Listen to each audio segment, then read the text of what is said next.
तो देखिए students, last video में हमने इंटीजर की बात कर रहे थे। कुछ टेक्निकल इशू की वजह से वीडियो कट हो गई थी, है ना। तो उससे आगे का जो भी है वो हम इस वीडियो में कवर करेंगे। तो बेसिकली सबसे पहले हम इंटीजर को ही देख लेते हैं, ठीक है ना। इंटीजर होता क्या है, तो सबसे पहली चीज़ इसमें क्या होती है, इंटीजर को हम कैपिटल आई या फिर कैपिटल जेड से डिनोट करते हैं, ठीक है। अगर कोई कहता है कैपिटल आई से करते हैं तब भी ठीक है, और जेड से करते हैं तब भी ठीक है। आई बिकॉज इसका फर्स्ट लेटर ही कैपिटल आई है, ठीक है ना। Z because Z comes from German word जेलिन विच मीन्स टू काउंट। ये एनसीईआरटी बुक में भी आपका लिखा हुआ है, ठीक है ना। तो आई होप इतनी बात क्लियर हो गई होगी। अब हम बात कर लेते हैं कि जो इंटीजर होते हैं वो होते क्या हैं, ठीक है ना। तो इसकी डेफिनेशन आप कुछ इस प्रकार से लिख सकते हैं कि set of all positive numbers and negative numbers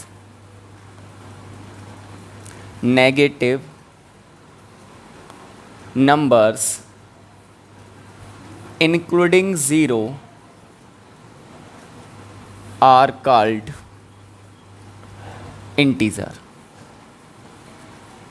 okay, तो इस तरह से आप डेफिनेशन लिख सकते हैं। यानी कि इंटीजर क्या होते हैं, तो set of all positive numbers, ठीक है। पॉजिटिव नंबर्स यानी कि आपको पता है प्लस वाले नंबर, ठीक है ना। और नेगेटिव नंबर्स यानी कि माइनस वाले नंबर, ठीक है ना। और उनमें इंक्लूडिंग ज़ीरो, ज़ीरो को भी अगर हम शामिल कर लें, जो सेट बनेगा हमारे पास वो इंटीजर का सेट कहलाएगा, यानी कि इंटीजर कहलाएगा, ठीक है। जैसे कि एग्जाम्पल Z, मोस्टली हम इसको Z से ही रिप्रेजेंट करते हैं, बुक वगैरह में होगा, लेकिन I से भी करते हैं, दोनों याद रखना है, ठीक है। Z equal to 0 plus minus 1 plus minus 2 plus minus 3 plus minus 4 plus minus dot dot dot so on, ठीक है ना। कहाँ तक चलेंगे ये, माइनस इन्फिनिटी और प्लस इन्फिनिटी तक, ठीक है ना। तो यहाँ पर देखिए माइनस वाले भी सभी नंबर हैं जो कि नेगेटिव इंटीजर कहलाएंगे, प्लस वाले भी सभी नंबर हैं जो कि पॉजिटिव इंटीजर कहलाएंगे, और ज़ीरो भी है, ठीक है ना। तो set of all positive numbers and negative numbers including zero are called integer. Okay, तो आई होप आपको ये चीज़ क्लियर हो गई होगी। अब हम थोड़ा सा इसको देख लेते हैं इंटीजर ऑन नंबर लाइन, उससे हम कुछ और भी क्वेश्चंस के आंसर को देखेंगे, ठीक है। तो अगला हम देखते हैं यहाँ पर इंटीजर ऑन नंबर लाइन, ठीक है ना। तो नंबर लाइन तो आपने अच्छे से पढ़ी है। सबसे पहले हम एक नंबर लाइन बना लेते हैं। कुछ इस प्रकार की हमारी नंबर लाइन होती है, क्लियर है ना। इसके बिल्कुल मिडिल में ज़ीरो होता है, ठीक है। अब ज़ीरो अगर मिडिल में हो गया तो इसकी दो साइड हो गई, एक तो हो गई आपकी राइट हैंड साइड और एक हो गई आपकी लेफ्ट हैंड साइड, ठीक है ना। दो साइड हो गई। अब आप देखेंगे कि राइट हैंड साइड तो सभी हमारे पॉजिटिव नंबर्स होते हैं और लेफ्ट हैंड साइड हमारे सभी नेगेटिव नंबर्स होते हैं। विच मीन्स अगर आप जीरो से राइट हैंड और चलेंगे, राइट हैंड की तरफ चलेंगे, तो जो वैल्यू होगी वो इंक्रीज़ होगी, यानी कि बढ़ेगी, यानी प्लस में पहुंचेगी। और जीरो से लेफ्ट हैंड साइड चलेंगे तो वैल्यू क्या होगी, डिक्रीज़ होगी, यानी कि माइनस में पहुंचेगी। तो यहाँ पे चलेंगे तो इंक्रीज़ होगी, जीरो में वन ऐड करेंगे तो वन हो जाएगा, वन प्लस वन टू होता है, टू प्लस वन थ्री होता है, थ्री प्लस वन फोर, ऐसे ही आगे करके ये बढ़ती चली जाएगी, ठीक है ना। Dot dot dot so on, आगे तक चलेगी। कहाँ तक चलेगी, इन्फिनिट तक चलेगी ये, ठीक है ना। इधर देखेंगे तो वैल्यू डिक्रीज़ होगी, तो ज़ीरो में से वन माइनस करेंगे, माइनस वन हो जाएगा, माइनस वन माइनस टू होता है, minus three minus four minus five minus six, ऐसे dot dot dot so on, कहाँ तक, माइनस इन्फिनिट तक, ठीक है ना। इस तरह से ये वैल्यू चलेगी। अब यहाँ पर हम देखेंगे जीरो तो ये हमारा है ही, ठीक है। जीरो के राइट हैंड साइड वाले जितने भी नंबर्स हैं, यानी कि ये, इनको हम बोलेंगे पॉजिटिव इंटीजर, पॉजिटिव इंटीजर, ठीक है ना। और जीरो से इस साइड वाले, लेफ्ट हैंड साइड वाले, ये सभी हमारे कहलाते हैं क्या, नेगेटिव इंटीजर, ठीक है ना, नेगेटिव इंटीजर हो गई है, इन्हें पॉजिटिव नंबर नेगेटिव नंबर ऐसे भी बोल सकते हैं हम, ठीक है ना, एक ही चीज़ है। अब यहाँ पर बात आती है कि ये तो पॉजिटिव इंटीजर हो गए, ये वाले नेगेटिव इंटीजर हो गए, क्या जीरो इंटीजर नहीं है? तो जीरो एक इंटीजर तो है, zero is an integer but nor positive neither negative, ठीक है ना। यानी कि जो जीरो है वो एक इंटीजर तो है, लेकिन ना तो हम इसे पॉजिटिव में काउंट करेंगे और ना ही नेगेटिव में काउंट करेंगे, ठीक है ना। तो ये चीज़ आपको अच्छे से समझ में आ गई होगी। अगर कोई भी यहाँ से आपसे पूछता है, क्वेश्चन आपके बनते हैं, मैं यहाँ पे लिख देता हूँ, फर्स्ट स्मॉलेस्ट इंटीजर, ठीक है, और बिगेस्ट इंटीजर,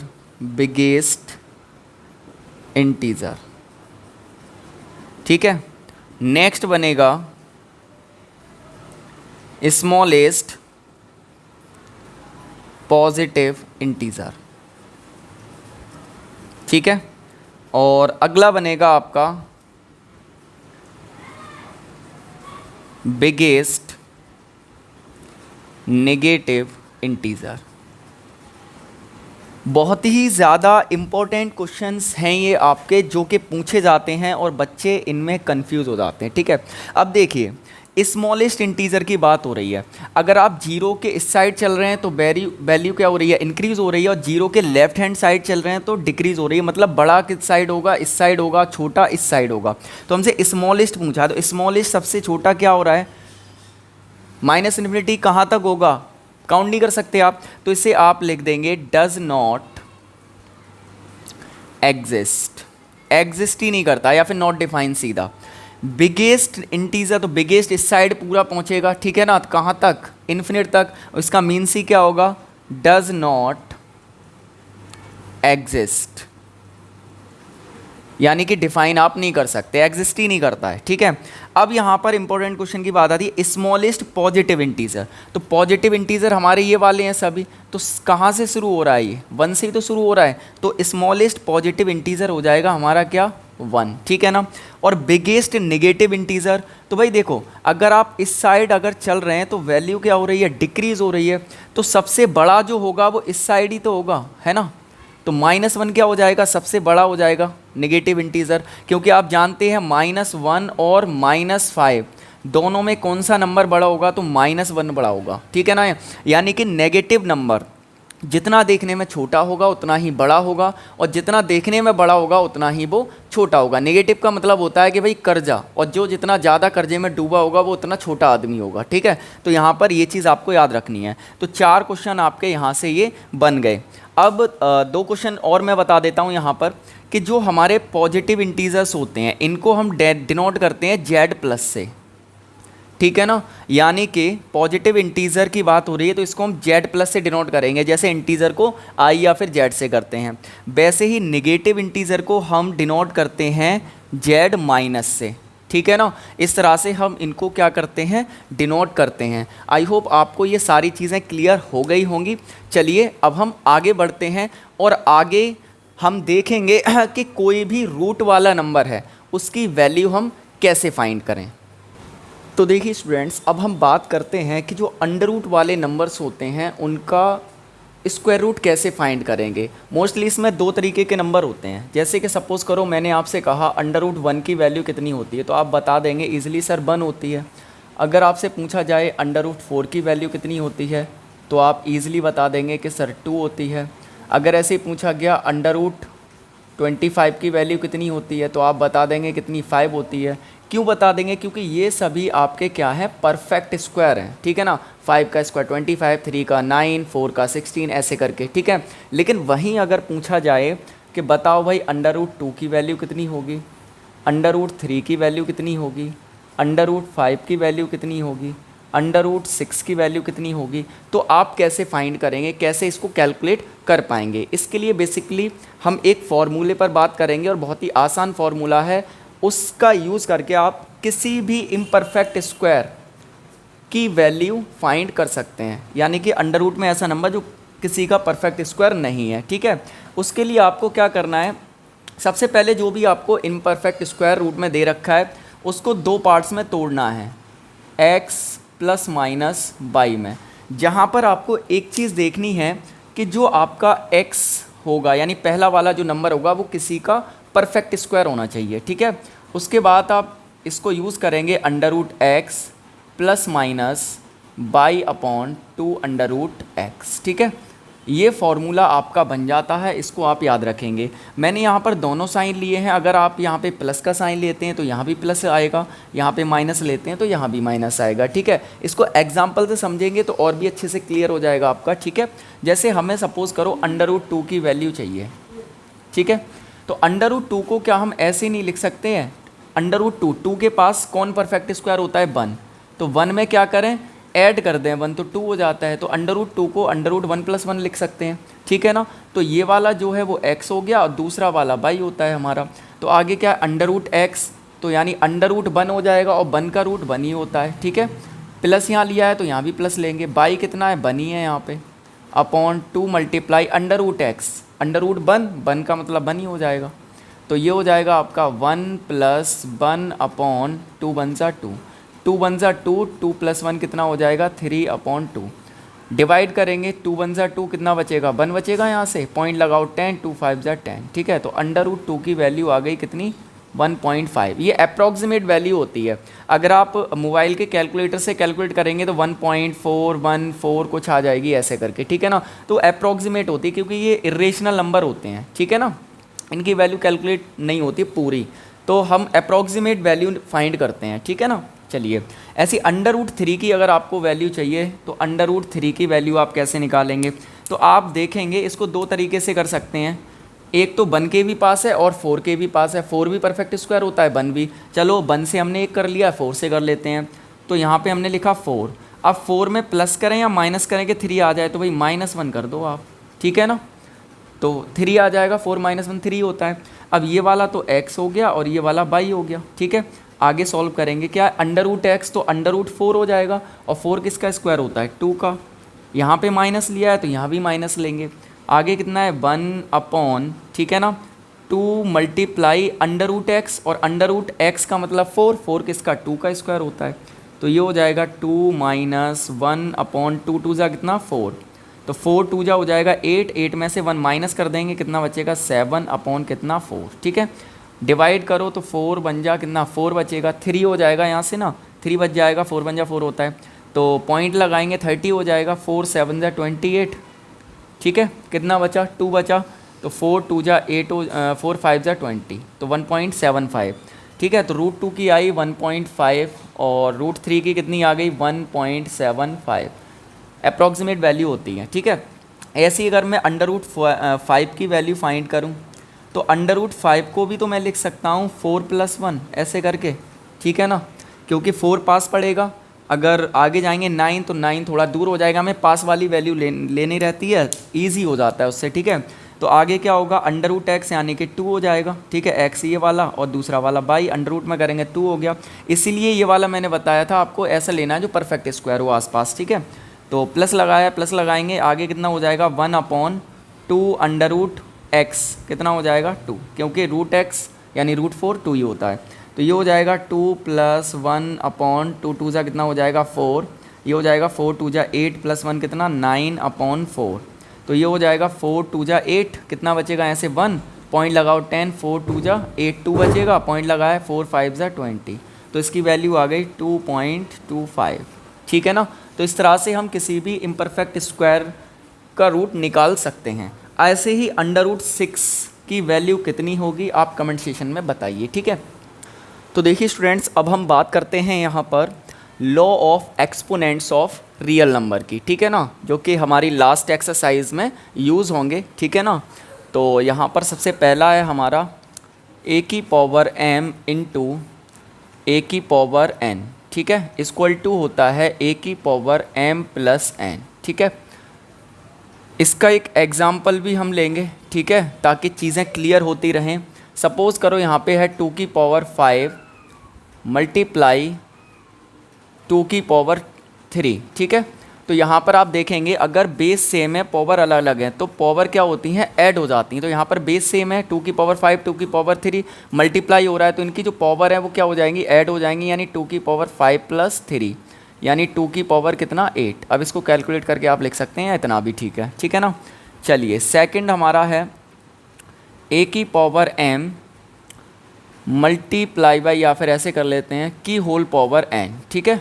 जब भी इस तरह से आपको दिख जाए कि पावर की होल पावर है तो वो हो जाता है मल्टीप्लाई में a की पावर m इंटू n, ठीक है ना। इसका भी एक एग्जांपल लेते हैं। सपोज़ कीजिए 2 की पावर 5 की पावर 3 ऐसे करके, ठीक है ना, यानी 2 की पावर की होल पावर है। तो इसको कैसे सॉल्व करेंगे, तो भाई सिंपली इसका इसमें क्या हो जाएगा, मल्टीप्लाई हो जाएगा। तो 2 की पावर 5 3 जा कितना होता है 15 and that is answer. Clear है ना। चलिए नेक्स्ट लॉ देखते हैं इसका, थर्ड वाला। ये होगा a की पावर m अपॉन a की पावर n इक्वल टू, अगर डिवाइड में है कोई नंबर और उनके बेस सेम है, पावर अलग अलग हैं, ठीक है ना, तो हम क्या करेंगे, a की पावर m ऊपर वाली पावर में से नीचे वाली पावर को क्या कर देंगे, माइनस कर देंगे। मल्टीप्लाई में ऐड करेंगे, डिवाइड में माइनस करेंगे। एक चीज़ यहाँ पर ये भी होगी कि m जो होगा वो बड़ा होगा किससे, n से, यानी ऊपर वाली पावर बड़ी होगी नीचे छोटी होगी। अगर नीचे वाली बड़ी है तो नेगेटिव आंसर आ जाएगा, बात वही रहेगी, ठीक है ना।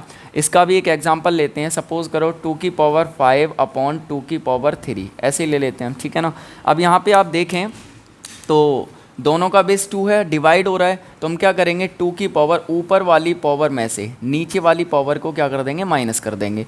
तो हो जाएगा 2 की पावर 5 में से 3 माइनस करो 2 एंड दैट इज़ आंसर, या फिर 2 का स्क्वायर 4 होता है, ठीक है ना, ऐसे करके।